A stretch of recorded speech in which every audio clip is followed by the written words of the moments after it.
Bom, vamos então para o último momento do dia de hoje. Nossa, como passou rápido agora, pelo menos para mim. Não sei se foi a mesma sensação para vocês. Que é a mesa Novas Linguagens e Formatos para a TV, a experiência do Sub-30, programa Sub-30. Antes de passar a palavra a Cláudia Bautista, que é a diretora do programa, que veio gentilmente da Colômbia, de Bogotá até aqui, para participar desse processo com a gente, nos ajudar aqui a pensar esse processo de formatação do programa de TV, e não só do programa, também pensar esse processo mais amplo, mas trazendo uma experiência específica do programa Sub-30, que pode nos enriquecer muito aqui, em termos de dinâmica de produção, de questões que foram importantes para que esse programa pudesse se efetivar como um programa concreto que está na grade todos os dias na televisão pública colombiana, sinal aberto, mas também nos trazer um pouco da história, das dificuldades, dos problemas, das questões que foram difíceis de transpor para que esse programa se efetivasse. E também queria só, na verdade, lembrar as pessoas, no final da mesa anterior, eu percebi que tinha muita gente no fundo, inclusive fazendo algumas reuniões, algumas conversas. Se o pessoal quiser vir para frente, tem cadeiras aqui na frente, em geral estão ficando vazias, enfim. Se aproxeguem para a gente não precisar perder aqui a turma do fundão. Estou brincando. Aí, tá vendo? Ó, o Cláudio... Pô, Cláudio, eu fiquei muito triste. Tironia do tempo e tudo isso, cara. Estamos dando toda a liberdade da não linearidade aqui o tempo inteiro. Isso aqui é só a disciplina e a liberdade, Cláudio. Como diria o filósofo Renato Russo. Não, olha, eu te confesso que a gente também não gosta do formato. Ah! Achei que era mesa branca, com toalha branca e tal. Mas, infelizmente os nossos engenheiros, arquitetos, ainda não foram devidamente anarquizados com o sentido de mudar a estrutura simbólica dos espaços também. A gente também não conseguiu fazer isso, mas é um processo, a gente vai chegar lá. Bom, sem mais delongas, vou passar para a Cláudia. Depois da Cláudia, está aqui ao meu lado Alfredo Manevi, secretário de Políticas Culturais do Ministério da Cultura, que vai falar um pouco também sobre essa perspectiva da produção audiovisual descentralizada, a partir da sociedade, buscando novos formatos, novas linguagens, né, em cima do que a Cláudia vai colocar, mas também fazendo provocações e levantando aí várias questões para a gente. Agora são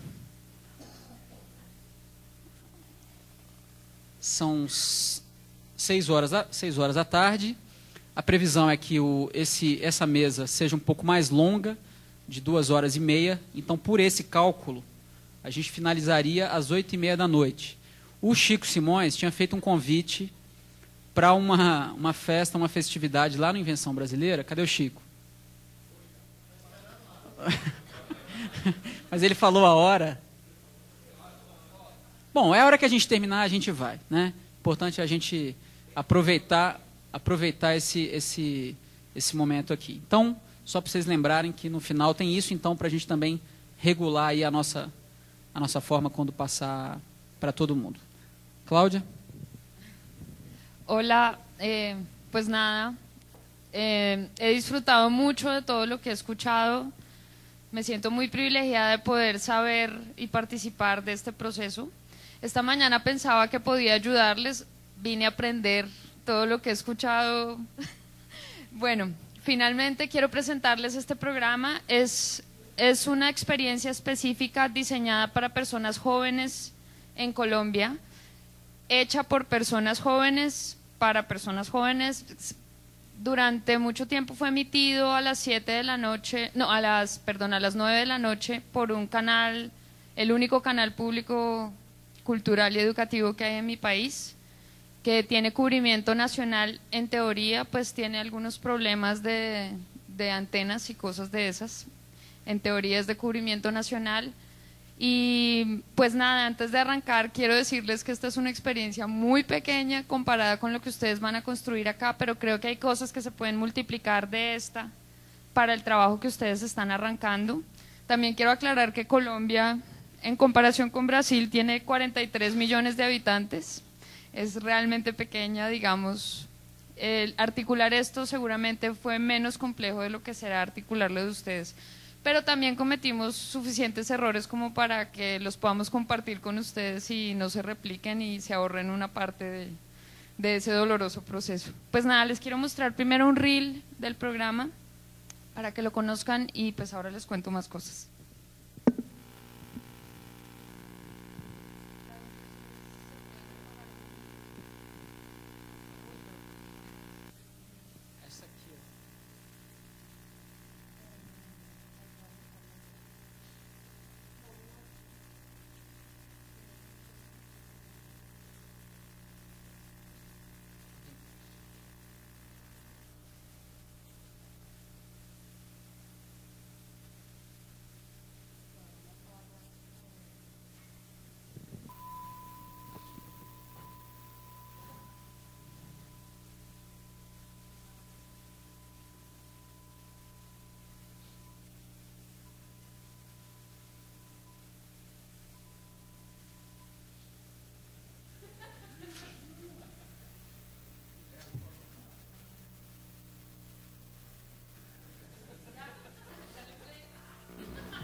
Grabando.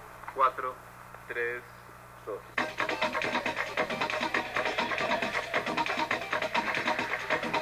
Hola, ¿qué tal? Bienvenidos a la Sub 30, el programa donde los jóvenes vemos y mostramos todo lo que somos. La Sub 30.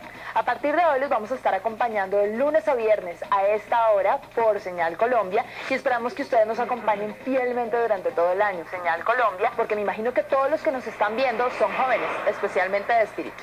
La Sub 30 es un magazine cultural donde tienen cabida todas las propuestas, expresiones, manifestaciones, creaciones, inquietudes, sueños y delirios de la juventud colombiana.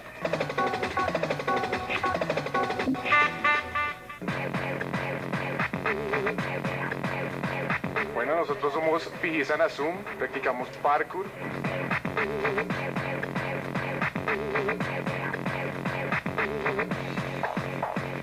Es una forma de moverse, es rebasar los obstáculos y no dejarse vencer por nada que se interponga en el camino.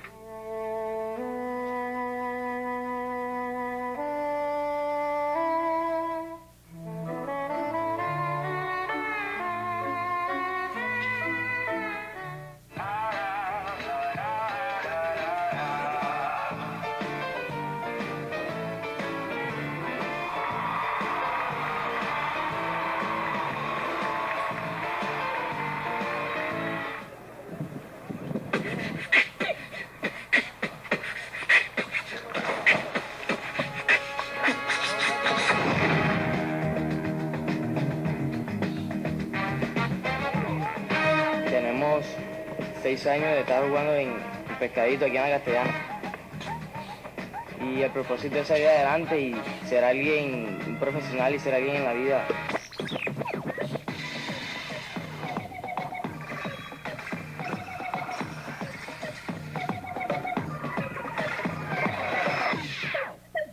Si usted quiere conocerse más a sí mismo, no hay mejor lugar que una biblioteca, no por sus libros ni por su conocimiento, sino por todo lo que lo rodea. ¿Por qué te gusta tanto la ópera?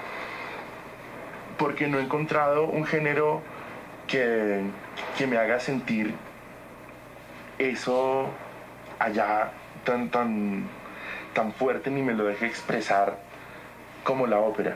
Pero yo no solo oigo ópera, a mí me encanta, o sea, siempre estoy buscando géneros y música que me haga sentir lo mismo. Por ejemplo, oír a Héctor Lavoe me hace sentir casi lo mismo que oír a Plácido Domingo cantar una ópera.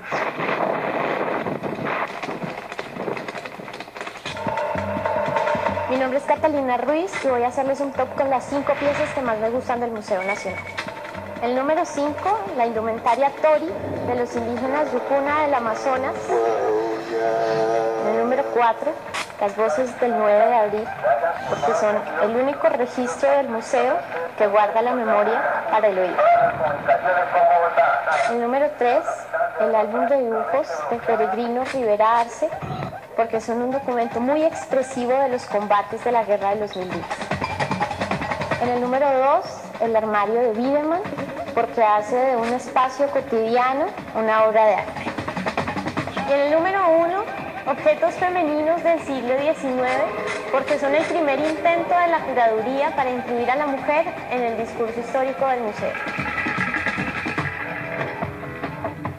La cultura puede ser una manera de pensar, puede ser una manera de vivir, puede ser una manera de expresarse desde distintos puntos de vista, puede ser arte. En estos momentos estoy en el sector llamado Chambú, perteneciente a Piedra Ancha. Lo que está atrás mío le llaman la nariz del diablo. Y voy con María, que es una pastusa que también va para Tumaco y me la encontré en el camino. Voy a Tumaco porque no conozco el mar. María no conoce el mar, entonces vamos María, vamos para Tumaco. Son las 6:30, estamos a 1 hora de Tumaco en el Diviso, a 25 grados de temperatura.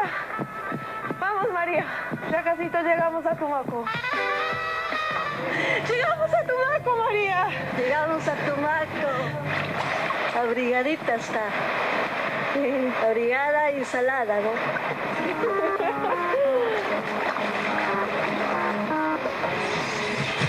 Mucho gusto, me presento, soy el Flaquito L. Yo. Mi nombre es Wilmer Julián Beltrán, mi apodo es Yo. Tengo 22 años, llevo hace muchísimo tiempo escuchando hip hop. Yeah, vamos a tomar conciencia de parte de Yo, invitando a toda la gente para que vea Sub 30. Buñuel llega a México más o menos buscando el surrealismo. Yo, como vivo en México y ahí nací, no puedo evitarlo. México es un país francamente delirante y portentoso.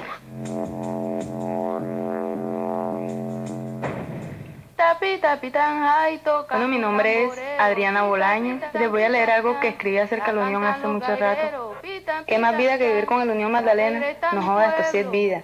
Unión, no sabes cuánto te amo. Mi nombre es Julián Riaño, tengo 26 años. Yo soy de Armenia, me fui a estudiar a los 19 años a Cali, a Bellas Artes. Diseño maletines y accesorios. Me voy para la calle, compro telas, veo materiales. Juan Janso soy y vivo en la vereda del Cascajo. Me llamo Francisco Tanipo, soy de la vereda Doña Yaco. Yo me llamo Domingo Tizoy, yo soy perteneciente al Cabildo Inga de aquí de Colón. Bueno, pues qué honor estar acá con ustedes reunida, de verdad. Yo esperaba visitar a Domingo, pero no esperaba encontrármelos a todos acá reunidos.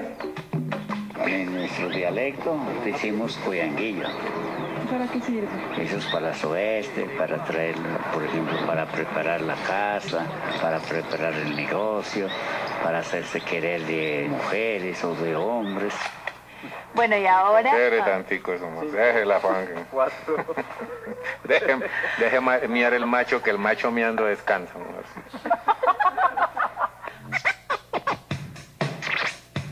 Mi nombre es Sergio Méndez, tengo 27 años.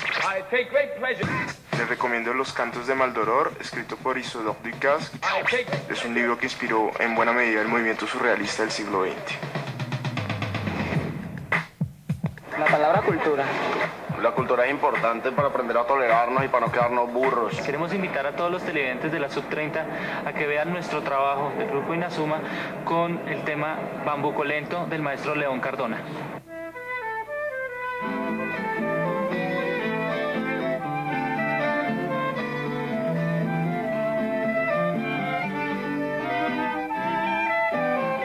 Históricamente la cocina ha sido un terreno de mujeres, ha sido dominado por las mujeres porque el chef generalmente es hombre. A ver, hay una distinción. El terreno de la cocina ha sido manejado por las mujeres en las casas y detrás de bambalinas. Los que se llevan los créditos siempre son hombres. A mí me gusta muchísimo explorar sobre quién es cada uno de los jóvenes, a partir de sus cuerpos, de sus capacidades físicas. Los integrantes de Calle Sur tienen mucha necesidad de expresar.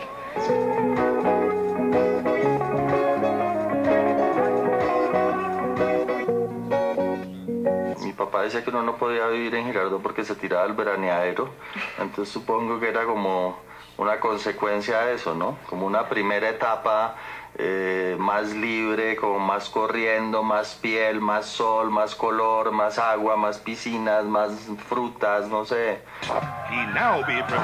Este es mi cuarto y lo tengo así porque me funciona. Y cuando se me pierde algo es porque alguien ordenó. Yo soy íntimo. ¿Usted sabe quién es Joselito?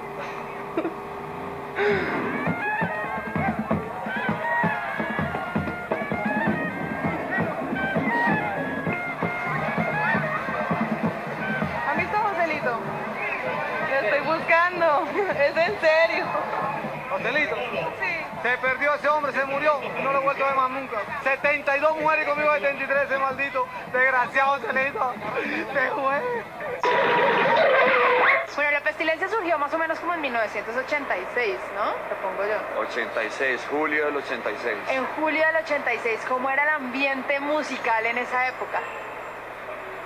Bueno, con el punk no había. Básicamente en Bogotá no lo había. Porque Bogotá en esa época estaba inundado de hipismo, pero hipismo a la lata. Entonces los hippies no eran ni hippies rockeros propiamente, sino como el hippie más de rumba de la calle y como otra onda, ¿sí me entendés?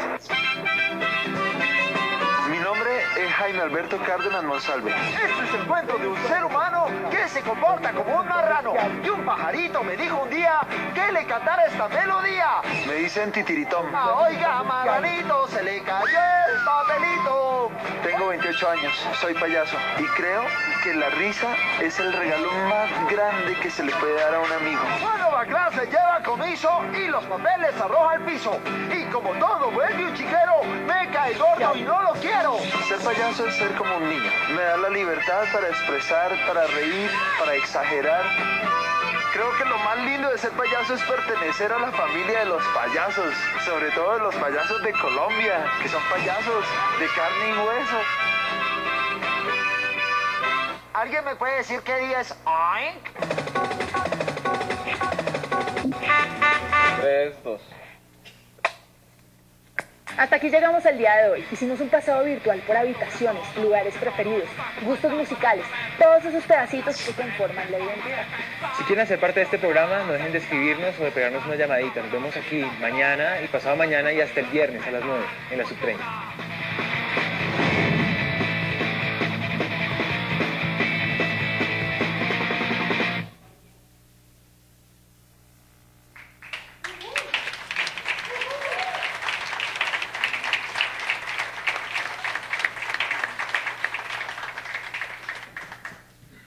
Bueno, ahí pues es un reel, digamos el ritmo no suele ser tan frenético, aunque sí es, digamos, muy adaptado a la audiencia para la que estábamos trabajando, que básicamente eran jóvenes entre 16 y 26 años.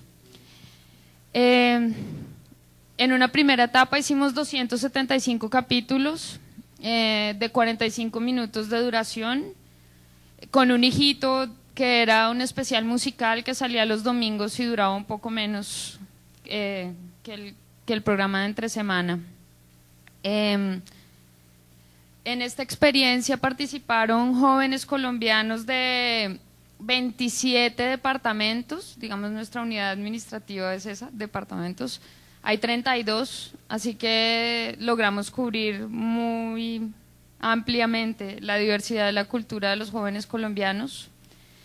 En un principio el modelo estaba diseñado, nosotros no tenemos la suerte que tienen ustedes con los puntos de cultura, allá la gente trabaja de verdad con las uñas, con muy poco apoyo estatal y particularmente el segmento de la población con el que estábamos trabajando nosotros, pues poco dinero recibía para hacer todas estas cosas que intentamos documentar en este programa.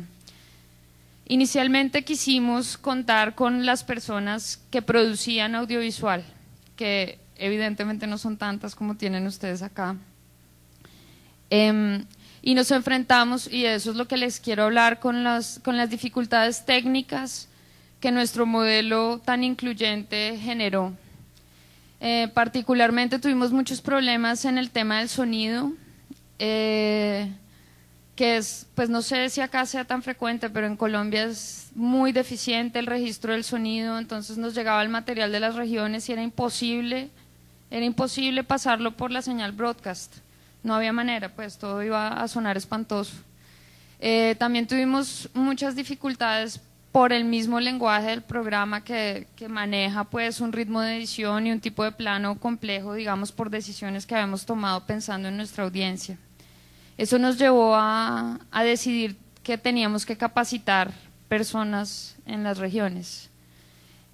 Insisto, nosotros estamos muy lejos de lo que ustedes tienen acá, nadie registra con frecuencia las cosas, pues es muy poco o es muy casero, es un registro como muy empírico y que desconoce mucho la técnica. Después de intentar este primer gran modelo en el que mucha gente teóricamente iba a participar, tomamos la decisión de tener unidades de producción distribuidas en la geografía de nuestro país que cubrieran regiones más amplias. Fue la decisión que nos tocó tomar por las cuestiones técnicas, digamos también el soporte, hay muchas regiones de mi país donde la gente todavía graba en VHS los partidos de fútbol, por ejemplo, para la televisión nacional, y era muy complicado manejar la diversidad de formatos. Decidimos trabajar con 4 unidades, mi país es más pequeño, en distintos lugares del país, que se encargaban a su vez de cubrir la región aledaña en la medida de lo posible. ¿Cómo participaba la gente? Que es como lo más interesante de este proyecto. Todos los personajes que ustedes ven ahí, excepto los señores grandes, los señores adultos, se comunicaban con nosotros y nos contaban qué actividad cultural estaban realizando, porque este programa tiene ese énfasis. Y aquellos que estaban en capacidad, tuvimos muchas notas que produjeron las mismas personas, por ejemplo, los que tenían colectivos de audiovisual, ellos mismos estaban en capacidad de darnos los estándares de calidad que necesitábamos. Para los demás que tenían dificultades, trabajamos mucho llevando nuestras unidades de producción y diseñamos este modelo en que ellos mismos podían grabar una parte, ellos mismos sostenían una cámara y para asegurarnos de poder montar una pieza completa al final, nosotros hacíamos un registro objetivo de lo que el chico estaba haciendo cuando grababa su lugar. Hubo cantidades de piezas donde muchachos de diferentes regiones del país nos mostraban su lugar favorito, el río a donde iban a nadar. El mismo chico sostenía su cámara, nos contaba de qué se trataba, quiénes vivían cerca del río, qué cosas hace la gente del lugar en ese río. Y nosotros nos encargábamos de la edición, esa fue una de las soluciones que encontramos. La otra, para quienes estaban más especializados, fue incluir piezas terminadas y pensando más en promocionarlas, en dar la oportunidad de que el país entero las conociera. A esas las llamamos latas, las incluíamos a manera de lata dentro de nuestro programa. Los 2 presentadores la introducían, contaban quién era el autor, en qué lugar del país vivía, cuánto dura completa la pieza, y precisamente por el tema de los derechos de autor nunca la mostrábamos completa, buscando que la gente, nuestros televidentes, buscara al autor para verla completa. y digamos que en muchas ocasiones, en la mayoría funcionó, despertaba mucho el interés de los televidentes y ellos buscaban a los autores a través, nosotros servimos también mucho de puente a través de la red para que la gente se comunicara y resolviera sus dudas o se pudiera encontrar con las otras personas que veían el programa. Una tercera manera que descubrimos que era importantísima fueron los videoclips musicales. En ese campo había una producción increíble que obviamente no era tomada en cuenta por los canales comerciales, porque pues la música no vendía, la música de esos clips no significaba dinero, y había miles de piezas que no habían sido expuestas en televisión nacional. Eso fue un espacio que los chicos disfrutaron increíblemente y que ya no dábamos abasto para recibir tantísimos videoclips que habían hecho. Y adicionalmente, con el tiempo, como a los 6 meses de estar emitiendo el programa, los jóvenes colombianos empezaron a producir piezas queriendo estar en ese programa. Eso significó para nosotros retos muy importantes que fueron muy chistosos, como nosotros no teníamos establecido muy claramente cómo explicarle a alguien que nunca ha hecho televisión y que está muy lejos la forma en que nosotros lo hacíamos. Así que nos tocó ingeniarnos unos modelos de libros de estilo y de instrucciones minuciosas de cómo registrar el sonido. Les pongo ejemplos. Si te vas a parar en una calle, procura que los carros no queden hacia donde está el micrófono. Por ejemplo, nos tocó explicar muchas cosas que para uno son muy obvias, para esas personas que estaban en regiones muy apartadas y que tenían la oportunidad de grabarse y querían mandarnos el material. Otra decisión fuerte que tuvimos que tomar fue, que esa sí la tomamos desde el principio, fue hacer el montaje de la línea final del programa en Bogotá. Nosotros recibíamos el material en bruto, acompañado de un medialog y de un guión de edición. El realizador de la región nos mandaba un guión sugiriéndonos la forma en que él quería que lo editáramos, pero el montaje final de todo el programa se hacía de manera centralizada, que a mí me parece que es algo que se puede superar, que puede tener mejores soluciones, pero en ese momento fue como la que más nos funcionó. Una gran deficiencia que tuvimos nosotros es que esto nunca debería arrancar sin tener un soporte tan fuerte en la red como el programa. Nosotros empezamos con una web muy incipiente, era como más informativa, no era tan interactiva.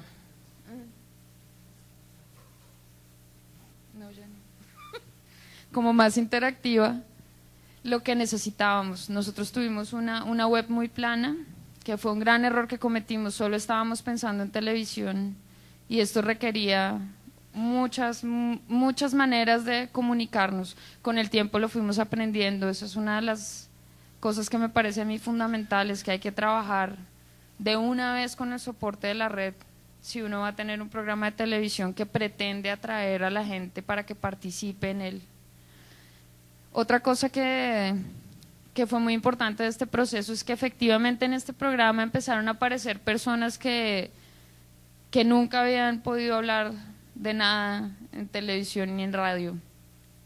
El fenómeno de audiencia fue muy curioso, pues obviamente Ibope y esas cosas no lo miden, pero los dos presentadores van por el país y todo el mundo los reconoce, todo el mundo les entrega discos, todo el mundo tiene cosas que contarles, así que yo creo que este programa que ustedes están pensando hacer acá, lo que tiene de desafío es traer la mirada de la gente de la televisión comercial hacia la televisión pública.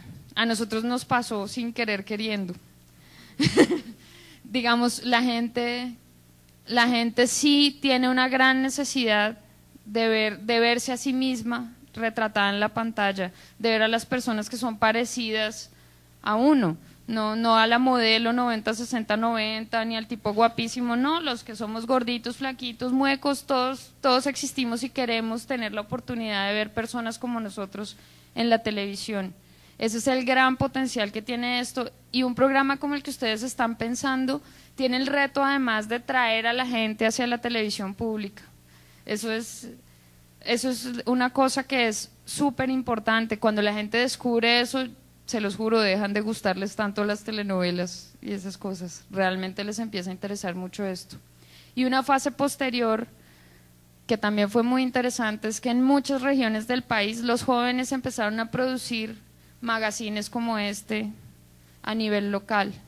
Digamos, el proceso fue a la inversa de lo que ustedes tienen.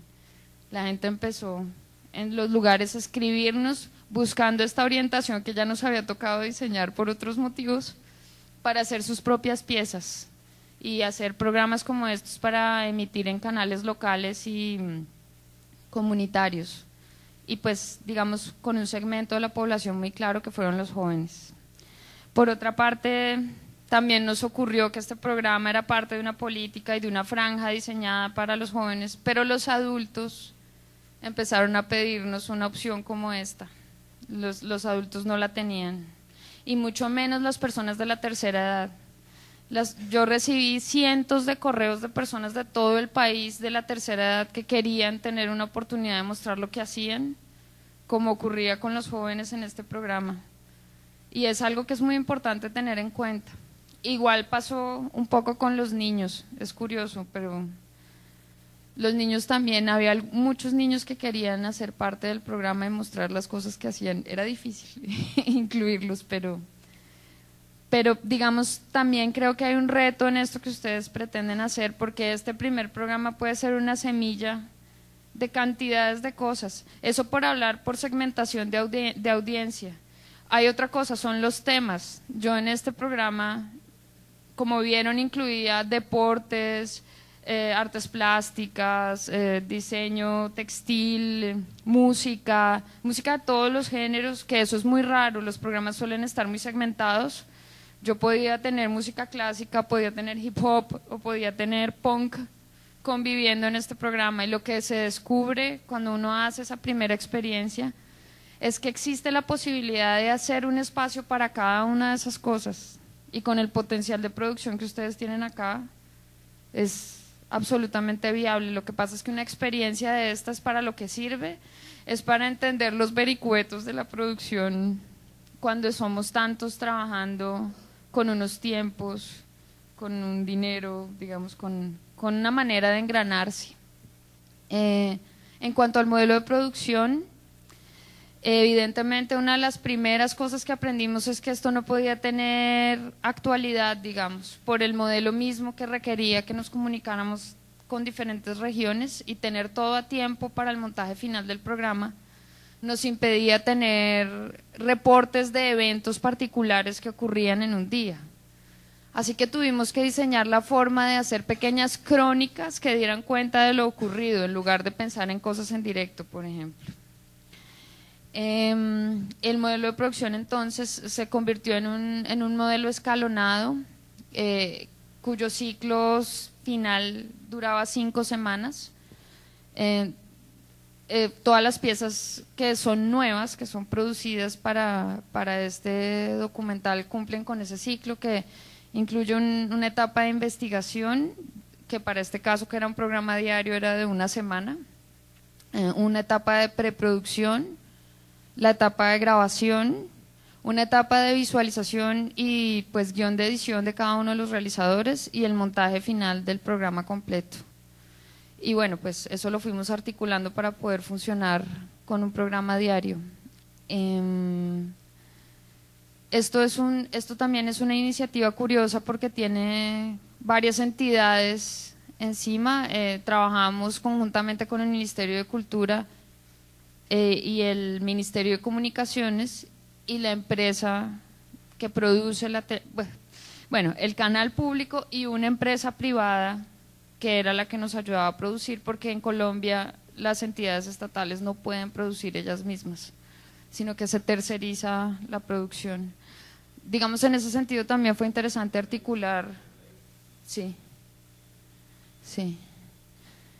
Y pues nada, no sé qué hacer ahora, hay muchas cosas para contarles. Por ejemplo, también descubrimos que era injusto efectivamente con los adultos tenerlos por fuera, y a muchos los incluimos con ese formato, como cuando salió Arturo Ripstein, el director de cine mexicano, que son temas que le interesan a los jóvenes y que podíamos acercarles a través de nuestros presentadores conversando con ellos. Nos inventamos otro sistema que fue una sección también de autorrepresentación, en que un chico agarraba una cámara y nos presentaba a un adulto que era muy importante para él porque le había enseñado algo, o porque juntos bailaban, o porque juntos cantaban, o porque juntos jugaban fútbol. Y pues nada, hay muchas cosas que les podría contar, pero pues prefiero escuchar si hay preguntas, o si quieren pues traje más muestras de cosas, si quieren verlas, no sé, pues estoy a la orden. Pues muchas gracias por haberme invitado a estar acá.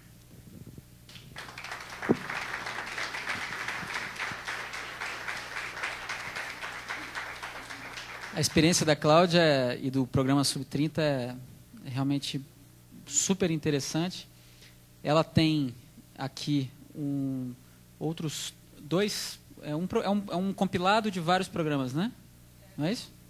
Que depois você poderia...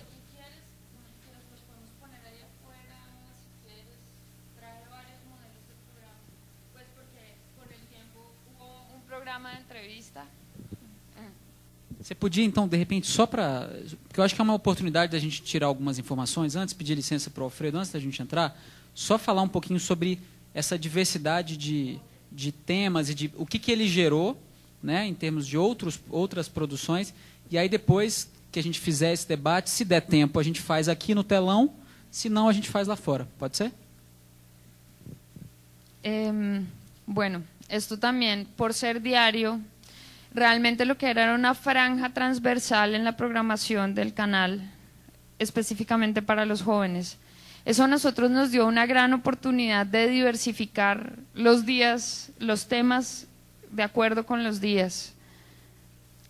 Como les digo, con el tiempo uno descubría cuáles temas eran más importantes para los jóvenes. Y llegamos a organizar una especie de parrilla interna del programa para crear también un hábito en los televidentes, de tal manera que todos los lunes pudieran encontrar el mismo tipo de contenido, todos los martes pudieran encontrar lo mismo, y no perder la diversidad, digamos. Tuvimos mucho énfasis en el audiovisual producido por jóvenes en Colombia, con secciones especiales para, como les contaba, hacer avances de documentales, de películas de ficción, de animaciones, y una sección especial para los experimentales. Y digamos que esa fue una de las vetas por donde encontramos que los jóvenes colombianos estaban más interesados en trabajar. Por otra parte, teníamos los temas de artes escénicas, que pues también tienen una diversidad impresionante. Tuvimos danzas de todas las regiones del mundo, no sé, obras de teatro de muy diversas clases. Tuvimos también especial énfasis, que para mí es en Colombia el deporte se lee de una manera muy ligera, y es una cosa muy importante para muchas personas.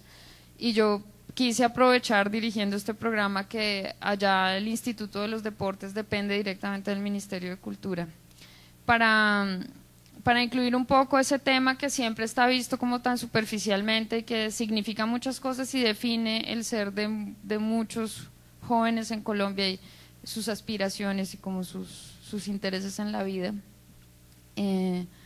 Obviamente la música tuvo un énfasis increíble, e insisto, había de todos los géneros, jóvenes haciendo música tradicional, jóvenes haciendo música de vanguardia, muchísimas expresiones. Para eso también ocurrió algo muy importante: había grupos que no tenían grabaciones, efectivamente. Había muchos grupos que querían estar en el programa, pero ni siquiera habían podido grabar un demo por las condiciones en que trabajan. Con el tiempo logramos estructurar nuestro esquema de producción para que cada 15 días pudiéramos trabajar con estas personas y registrar bien su música, y además hacerles un videoclip. Esto inicialmente con la intención de que ellos pudieran mover ese videoclip en otros canales, que ellos quedaran con los derechos de ese videoclip para promocionar su música, incluso en los canales comerciales, para poder darse a conocer. Eso tuvo sus problemas después con los derechos, pero la intención inicialmente era esa. ¿Qué más les puedo decir? Los temas relacionados con niños y con adultos se fueron manejando a través de estos temas de autorrepresentación. Había muchos jóvenes que estaban trabajando, enseñándole lo que sabían a niños más pequeños. Esa fue una manera de incluir a los niños dentro de nuestra franja obligatoria, digamos. Y lo mismo los adultos que habían transmitido algo a los jóvenes de nuestra franja. Y el personaje que ustedes vieron, la que corría para llegar al mar con la otra niña, ella era un personaje nuestro, o sea, un personaje que trabajaba desde la unidad central, digamos, y viajaba por todo el país a los lugares de más difícil acceso. La idea era que ella compartiera con la gente cosas, como esta niña que no conocía el mar, o los taitas indígenas que compartieron con ella pues todos los secretos de las plantas. Ella tenía como la misión de ver desde los ojos de un joven el patrimonio cultural que está encarnado en personas que viven en lugares distantes, digamos. Ella existía para eso básicamente en nuestro programa, como para vivir juvenilmente las cosas que en teoría no son tanto, y resultaba que sí, que todo era posible leerlo desde la óptica de esta chica.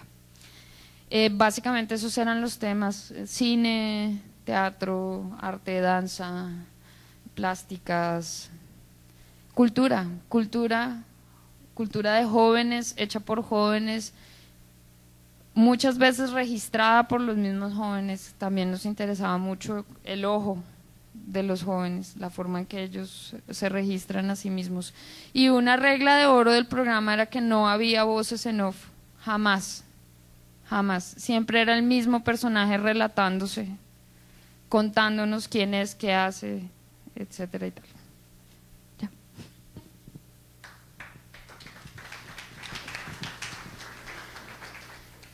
Bom, certamente a gente vai voltar e rodar. Bom, passar direto para o Alfredo para ele fazer aí considerações, provocações e inquietações.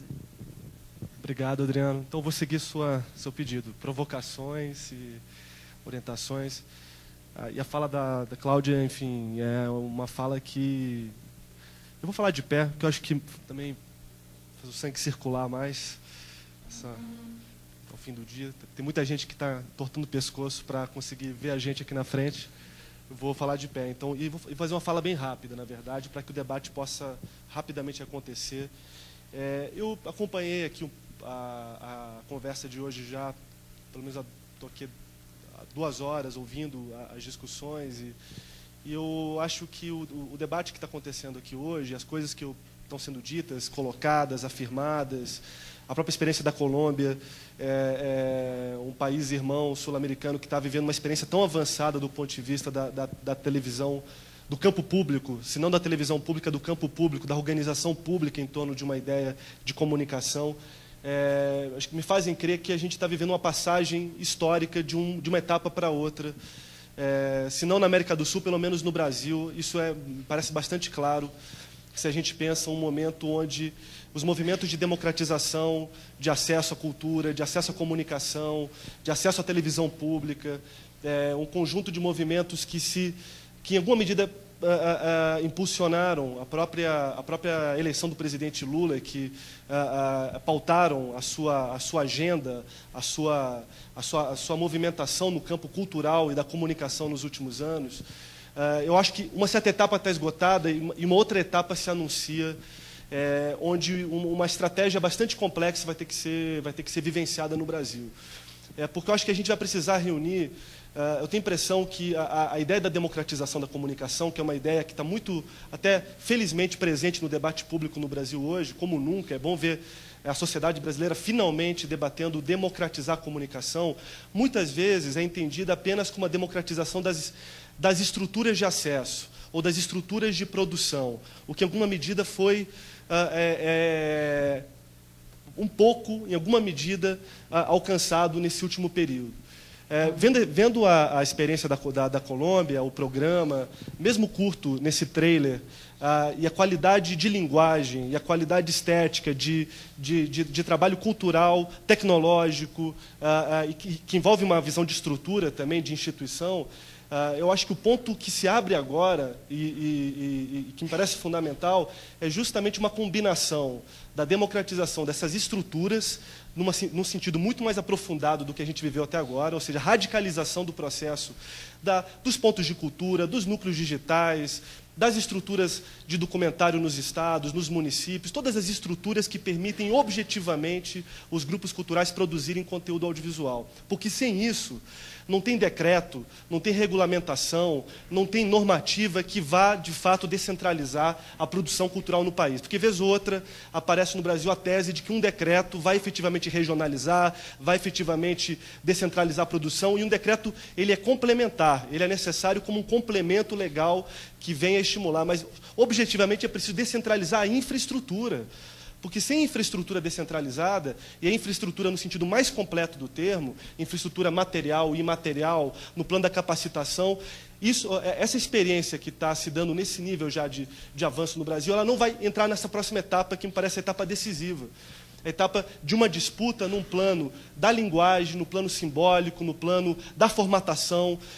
Quando a gente afirma televisão, a gente está afirmando um bem extremamente complexo, extremamente elaborado. Não se faz televisão apenas com um desejo voluntário de fazê-lo, ou com a vontade de democratizar o acesso, ou simplesmente com boas ideias. É preciso um conjunto de estratégias para produzir um conteúdo de qualidade. Isso foi falado aqui no debate anterior, de que é preciso, sim, produzir agora com pensamento estético, com vigor na linguagem, porque se nós não entrarmos nessa etapa, o que nós vamos conseguir é uma democratização do acesso à produção, mas não efetivamente uma democratização do acesso da diversidade cultural brasileira no campo público da comunicação social no país, que me parece o passo decisivo.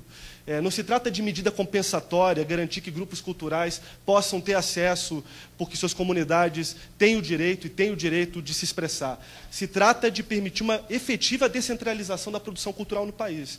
Então, eu tenho a impressão que, e nas falas que aqui, perguntas que foram colocadas, teses que foram aqui, isso apareceu de maneira importante, que é preciso que haja uma política pública com esses termos. Eu senti falta do conceito de política pública aqui em alguns momentos. Eu acho que, sem uma política pública, entendido política pública, não só a política do Estado, do Ministério da Cultura, do Ministério, da Secretaria de Comunicação, do ministro Franklin Martins, da recém a ser criada, na verdade, porque, como bem lembrou Adriano, é uma medida provisória que vai precisar do apoio de todos nós para ser aprovada no Senado e no Congresso brasileiro, que cria a Empresa Brasileira de Comunicação. Essas instituições fazem parte da política pública e têm que liderar essa política pública. Agora, política pública é feita com a sociedade, com o Estado, com todos os setores empenhados em construir essa agenda. E essa nova etapa precisa combinar todos esses elementos. A descentralização da infraestrutura, capacitação em linguagem, capacitação em formatação e uma discussão profunda sobre esses formatos que Cláudia falava aqui, a diversidade de formatos que fazem uma estrutura de televisão. A gente não pode acreditar que o audiovisual brasileiro vai continuar estritamente tributário à sua própria história. É isso que me preocupa às vezes, que a gente... Aqui eu vejo líderes de várias tendências do audiovisual brasileiro. Agora, nós não vamos conseguir estritamente, com a nossa história do cinema, do audiovisual brasileiro, entrar nessa próxima etapa. É preciso uma articulação com todas as dimensões da vida cultural no Brasil, com a dimensão da infância, com a dimensão dos formatos culturais, com a música brasileira, o videoclipe, que a Colômbia apresenta como um tema central. O videoclipe é uma estrutura que foi capturada no Brasil por um certo tipo de produção musical e por um certo tipo de abordagem a essa indústria. É preciso que a música brasileira, que a dramaturgia brasileira, é preciso que a literatura, que toda a cultura seja ativada como parte de um processo estratégico de consolidação de uma linguagem audiovisual. Eu acho que há um conjunto de fatores hoje no Brasil que apontam para essa passagem histórica. Primeiro, o aprofundamento da democracia. A sociedade brasileira não aguenta mais a centralidade de poucos meios de comunicação no Brasil. Toda democracia avançada superou a etapa na qual a gente está hoje, onde a gente tem uma empresa que consegue ter 50% da audiência. Isso é uma excrescência em qualquer democracia avançada. O Brasil a sociedade não aguenta mais isso.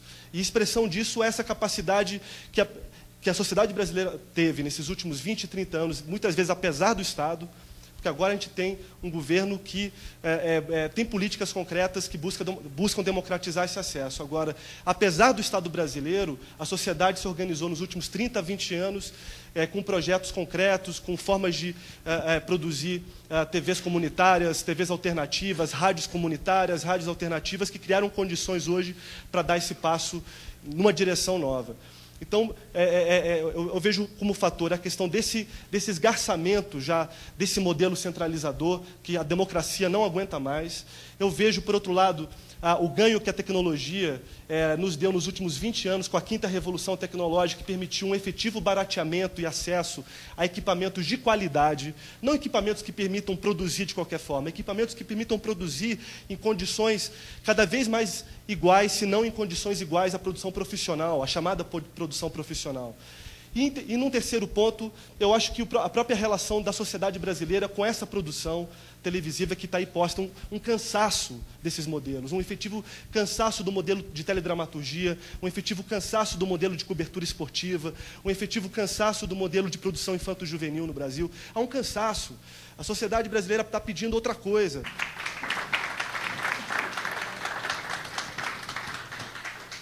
Bom, pessoal, vamos então começar a rodada de falas, considerações, enfim. Bom, então vou anotando aqui. Cadê o... Você passa, por favor, Henrique? Começa aqui com nosso amigo do Ensine.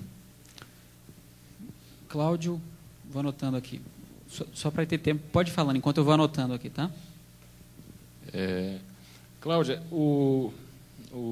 essa compilação é uma compilação, né, de quantos programas mais ou menos tem? Você tem ideia? Isso.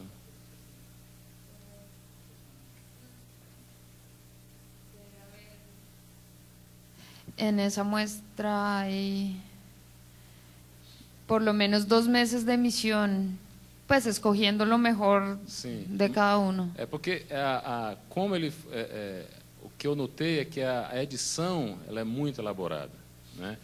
Ela é arrojada, ela tem eu acredito que o tempo de cada trecho do que está aí ele não foi mudado, talvez foi só cortado o pedaço, né? Ou seja, o fluxo da edição ela é muito rápida, ela é muito e é muito ousada em termos de desconstrução de uma linguagem tradicional, né? E isso, por sua vez, demanda muito tempo de edição, né? Não, isso necessita de muito tempo de edição. Desculpa. Mas você também fala rápido. A gente tem que ficar, opa, o que ela falou? Isso necessita de muito tempo de edição. E para um programa diário, eu queria entender minimamente como é a tua estrutura, porque lá a instituição a qual eu dirijo, que é a Ensine, tem um programa de televisão, que é o Megafone, que é semanal. E a gente fica louco tentando editar um programa por semana, né? Tem meia hora, né? E também feito em 3 ilhas, em 3 computadores diferentes, algumas vezes são 4 e tal, mas não dá para fazer tanta coisa como vocês fazem nesse apuro estético. Como é essa estrutura de edição e por que se pensou dessa forma? Ok. Una, sí, se me olvida.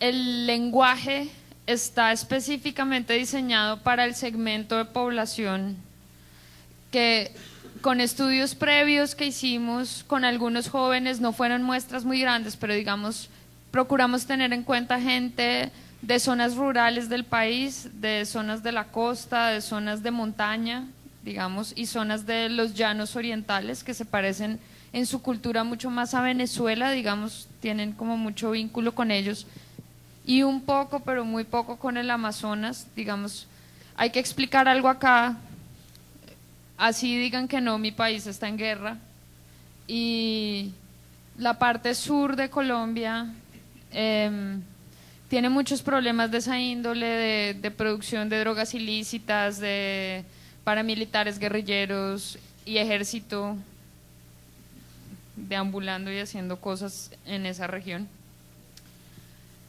Allá el acceso es muy difícil, excepto por la vía de la red, por eso se volvió tan importante. Antes de arrancar tuvimos en cuenta muchas opiniones gracias al Ministerio de Cultura que viaja por todas las regiones del país y averiguando qué le gusta a la gente, qué no le gusta, qué hacen, qué piensan, cómo lo hacen. Tuvimos mucho material previo para arrancar y descubrimos que la penetración del cable es impresionante, llega incluso más que nuestra televisión aérea. A todas las regiones del país, los lugares más inhóspitos han visto MTV, han visto Discovery Channel, han visto que es complicado, es una cosa que no debería ser tan así, pero la gente comprende esos lenguajes perfectamente. Todos, la gente que uno no jamás pensaría lo ha visto todo y le puede explicar a uno todo, aunque estén en el río Amazonas montados en una canoa, ellos lo han visto y lo entienden perfectamente. Por eso apostamos para nuestro segmento, porque específicamente los jóvenes conocen perfecto eso y manejan también el lenguaje de la red, que mantiene varias ventanas abiertas, que tienen información de varias cosas al mismo tiempo y manejan la atención también se va muy rápido. Hay otra cosa implícita en el diseño de este programa, pensando en nuestra audiencia, y es que no está pensado para que permanezcan todo el programa. Si se quieren ir, pueden hacerlo. La idea es que cada una de las cápsulas sí la vean completa, y las cápsulas más largas duran 3 minutos y medio, porque sabemos que la gente canalea mucho, pero que al menos una pieza la vean completa. Curiosamente, cuando empezaron a aparecer las mediciones, la gente sí se quedaba, pero estaba diseñado para el otro, para que si querían se fueran. En cuanto a la edición, trabajamos con 4 editores en turnos de 8 horas, 2 por la mañana, 2 por la tarde, produciendo todo el tiempo, editando todo el tiempo. Una unidad de postproducción de audio, en un Pro Tools que hace la finalización del audio, y un finalizador que le hace tratamiento de color, sobre todo al montaje que ya han hecho los otros 4 editores.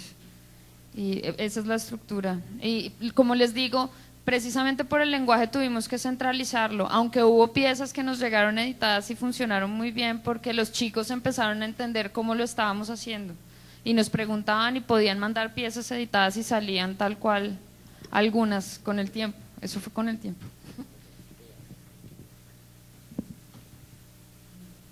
Paula, está aqui. Então, de manhã também faltou dizer que CUCA é Circuito Universitário de Cultura e Arte da UNE, União Nacional dos Estudantes, uma entidade com 70 anos de história e que, apesar de produzir, fomentar, né, cultura e arte, a gente não esquece que a mãe da gente chama política mesmo, sem vergonha de ser filho dela mesmo. E aí eu queria te perguntar como se vocês tratam de cultura política, né, de juventude e cultura política, se sim, se não, por quê, como.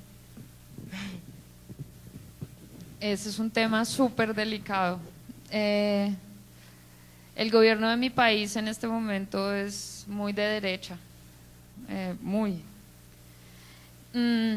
Y obviamente los jóvenes colombianos, podría decir, por lo que los conocí a través de este trabajo, en un 80% están en desacuerdo con ese modelo político que se maneja en mi país y con estas condiciones de las que les hablo. Finalmente, ni siquiera es tanto como del modelo, sino como ya de la violencia interna, la cantidad de gente que muere por cosas absurdas en el país. Se tocaba, esto es un producto de ese gobierno, hecho con dinero de ese gobierno, en el que logramos filtrar cantidades de ideas de los jóvenes relativas a eso, pero siempre a través del arte. Todo el que quería hablar de política, si hacía graffiti con contenido político, salía en el programa. Nunca solo hablando, siempre a través de sus expresiones artísticas.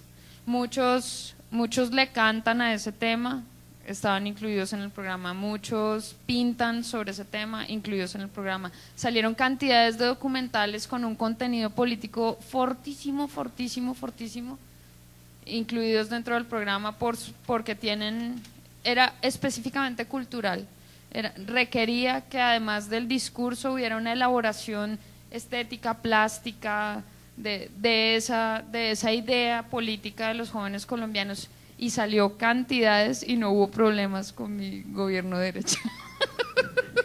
Yo me encargué de filtrarlos, de que pasaran todos los que se pudieran. Para mí es muy importante porque en un país donde no se puede hablar de la diferencia del pensamiento, las cosas son muy complicadas y mi país se está polarizando mucho.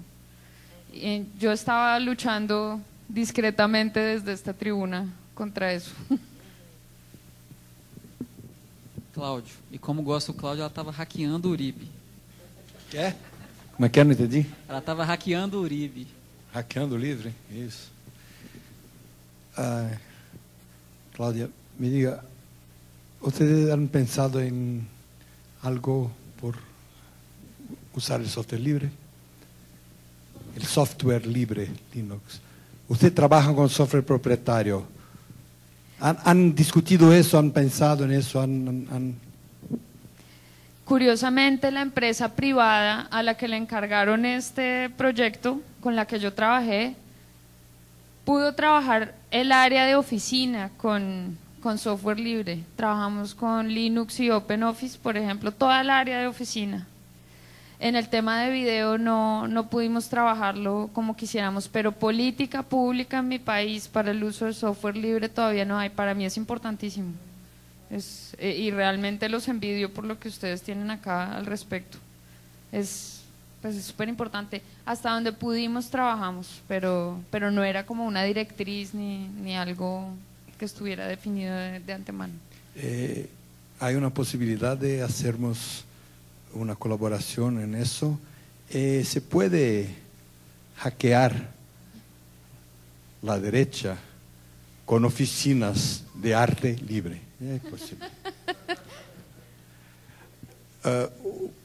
Eu queria provocar o secretário,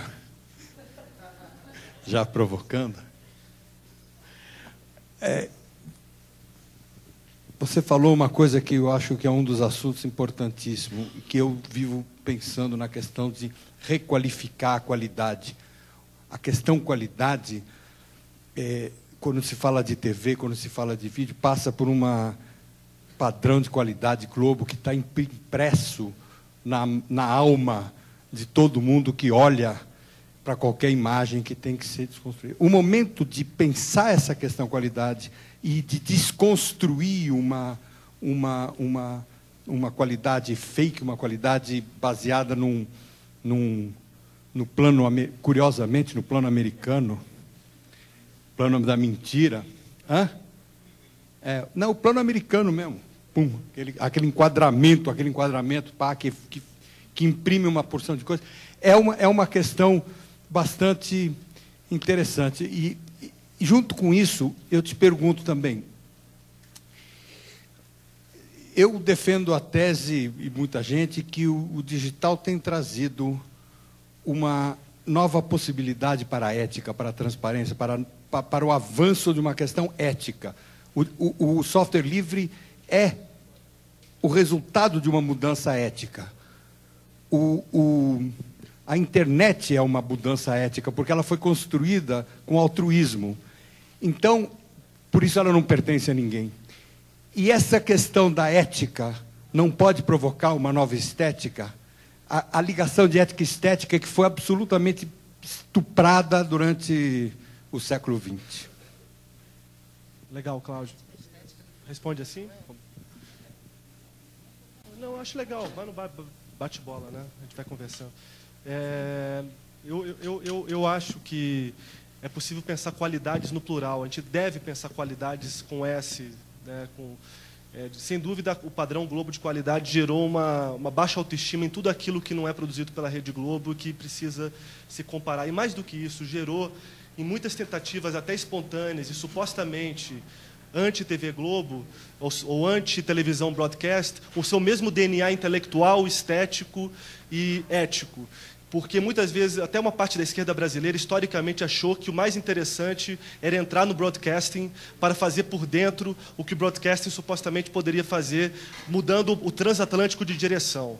Eu acho que a internet e essa nova realidade acaba com a noção do transatlântico, ou pelo menos relativiza o transatlântico. Agora, existe um transatlântico linguístico, que não é o estrutural, físico e de infraestrutura, e eu acho que a história, sei lá, a história recente da cultura mostra que, por exemplo, quando Hollywood dominou boa parte, mais até do que a produção das imagens, do que hoje domina no século XX, foi capaz, por exemplo, surgir na Itália, no pós-guerra, uma produção estética, intelectual, até massiva, num certo sentido, que gerou um grande cinema, não diria nem alternativo, eu diria completamente subversivo para o que era feito, então, na produção dominante. Agora, era um cinema que era não só independente, não só era a representação de uma democratização, e era, de fato, do acesso de um pensamento, de um conjunto de grupos sociais e culturais da Itália e da Europa, mas representava também uma outra forma de articular o audiovisual, o cinema e a estética e a linguagem, porque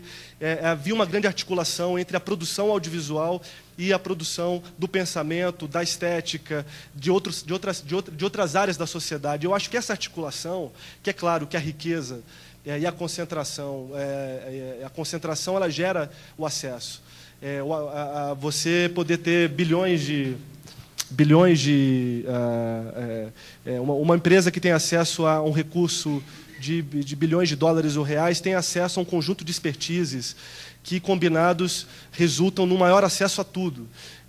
O que, não tendo acesso a esses bilhões de recursos, cabe a articulação, cabe a cooperação, cabe a colaborativismo que marcou a origem e o software livre, o que marca a internet, em grande medida, na sua grande novidade, a internet praticada como um esforço colaborativo. Eu acho que o grande desafio é como combinar expertises numa perspectiva colaborativa nessa nova etapa, onde aqueles que vêm da área audiovisual combinem suas inteligências com a área da dramaturgia, com a área musical, com a área... Porque todos os setores culturais brasileiros estão na mesma situação. Essa é a grande verdade.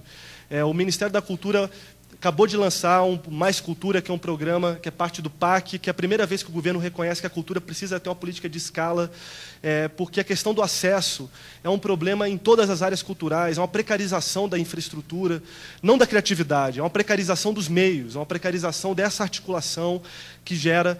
Então, eu acho que a questão dessa qualificação da qualidade passa justamente por aceitar, reconhecer a precariedade no qual a gente está. A gente não pode se sentir satisfeito com a precariedade. Um discurso autoindulgente, um discurso compensatório de satisfação simplesmente pelo acesso à câmera ou acesso à televisão, é um discurso pobre, superado, que não vai dar conta de disputar efetivamente o novo momento que está se dando. É preciso que a gente lidere conjuntamente um processo de qualificação coletivo, aberto. Eu acho que o Brasil está vivendo isso. Então, é assim que a gente pensa.